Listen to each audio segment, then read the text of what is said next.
श्री स्वामी समर्थांना कसे प्रसन्न करावे? धूप, दिवा आणि अगरबत्ती लावून स्वामींना नमस्कार करावा. गोडाचा नैवेद्य दाखवावा. श्री स्वामी समर्थ स्वामींच्या या मंत्रात अतिशय ताकद आहे. नित्यसेवा करताना तुम्ही दररोज या मंत्राचा 1 किंवा 11 वेळेस तुम्हाला शक्य असतील तितक्या माळीचा जप तुम्ही करू शकता. स्वामी समर्थांचा जप केल्याने काय फायदा होतो? महत्त्व: श्री स्वामी हे असाधारण असलेले देवी देव यांचा अवतार मानले जातात. भक्तांचा असा विश्वास आहे की श्री स्वामी समर्थ मंत्राचा जप केल्याने पुढील गोष्टी घडतील. कठीण काळात सांत्वन मिळेल. नकारात्मक ऊर्जा आणि हानीपासून संरक्षण मिळेल. आरोग्य सुधारते. शारीरिक आरोग्य चांगले राहते.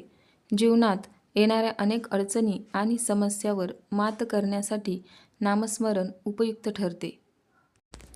श्री स्वामी समर्थ जप करण्यासाठी रुद्राक्ष किंवा तुळशीची माळ हातात घ्या आणि श्री स्वामी समर्थ किंवा श्री स्वामी समर्थ जय जय स्वामी समर्थ या मंत्राचा मनातल्या मनात किंवा मोठ्याने जप करा.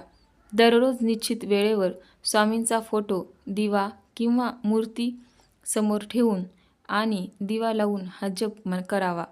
तुम्ही दिवसातून कितीही वेळा माळ जप करू शकता.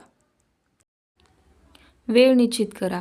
दररोज एका निश्चित वेळेला स्वामी सेवा करावी. शक्यतो सकाळी किंवा संध्याकाळी दिवे लावण्याची वेळ. सामग्री तयार करा. स्वामी समर्थांची मूर्ती किंवा फोटो समोर ठेवा आणि दिवा लावा.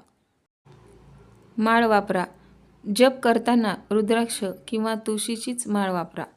मंत्राचा जप करा. श्री स्वामी समर्थ किंवा श्री स्वामी समर्थ जय जय स्वामी समर्थ.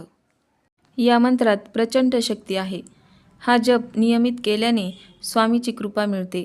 जप करताना अभिमान किंवा अहंकार टाळा असे सांगितले जाते.